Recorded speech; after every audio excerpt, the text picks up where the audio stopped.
সেলসিয়াসে আছে। এই তারটা যেই অবস্থা আছে এর পরিবেশের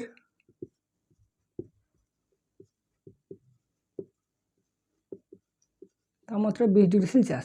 এখন এই তারটাকে যদি আমরা 20°C থেকে 25°C নিয়ে যাই, 20° থেকে মানে এর তাপমাত্রা হচ্ছে 25°C নিয়ে যাই, তাহলে 25°C তাপমাত্রার জন্য তার রোদের যে পরিবর্তনটা হবে সেটা হচ্ছে তার রোদের উষ্ণতার গুণাঙ্ক সহগ। রোদের উষ্ণতার গুণাঙ্ক সহগ হলো আমাদের একক হলো পার ডিগ্রি সেলসিয়াস বা পার কেলভিন। রোদের উষ্ণতা সহগের গুণাঙ্ক হচ্ছে আমাদের পার ডিগ্রি সেলসিয়াস বা পার কেলভিন। এখন এখানে আমরা দেখি যে অ্যালুমিনিয়ামের রোদের তাপমাত্রা গুণাঙ্ক, অ্যালুমিনিয়ামের রোধের